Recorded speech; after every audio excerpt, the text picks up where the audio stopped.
इम्तियाज़ जलील और मनोज जारंगी पाटिल की भेंट एक तरह से देखा जाए तो कई राजनीतिक इशारे और कई राजनीतिक संकेत देते हुए नज़र आ रही है। पिछड़ा, दलित, आरक्षित, यहाँ तक कि मराठा समाज की अगर हम बात करें तो मैं आपको बता दूं कि तमाम तरह के समाज जो तो एक इस विशेष चीज़ से वंचित महाराष्ट्र के अंदर नज़र आते हैं, और वो सीधी तौर पर अगर हम बात करें तो वह है इंसाफ के तकाजे की अगर बात की जाए तो मैं आपको बता दूं कि मौजूदा गवर्नमेंट, चाहे वो एकनाथ शिंदे की हो या उद्धव ठाकरे की हो, उन्होंने इंसाफ पूरी तरह से नहीं किया है, जिसके चलते जनता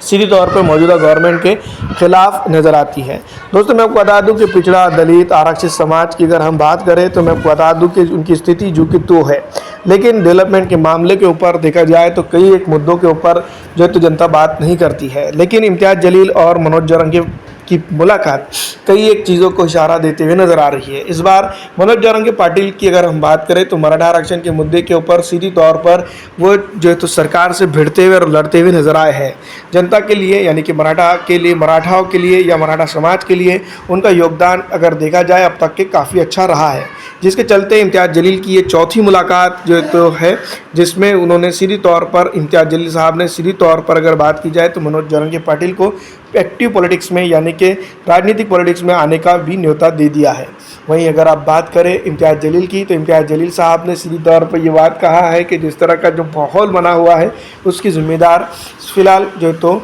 स्टेट की अपोजिशन पार्टीज़ भी है और सत्ताधारी पक्ष भी है। तो तमाम तर चीज़ों के साथ मनोज जारंगी पाटिल ने भी सीधी तौर पर अपनी बात को साफ तौर पर रख दिया है कि जिस तरह से जो है तो माहौल है उसमें समाज के तमाम बांधों को साथ में लेकर चलने की बात सीधी तौर पर स्पष्ट तरीके से उन्होंने कह दी है। वहीं इम्तियाज़ जलील साहब ने भी इस पे हामी भरते हुए जो तो आने वाले विधानसभा चुनाव के अंदर एक बड़ा खेल करने की भी बात ज़रूर सामने रख दी है। लेकिन वहीं अगर देखा जाए तो मनोज जारंगी पाटिल सियासी तौर पर जो तो कुछ चीज़ों के ऊपर खामोश नज़र आए। वहीं अगर हम बात करें मनोज जारंगी पाटिल जिस तरह से तरुण तरफदार और एक तरह से देखा जाए तो सीधी तौर पर अपनी बात रखने में माहिर है, लेकिन तो चुनावी राजनीति की बात अगर करें तो वो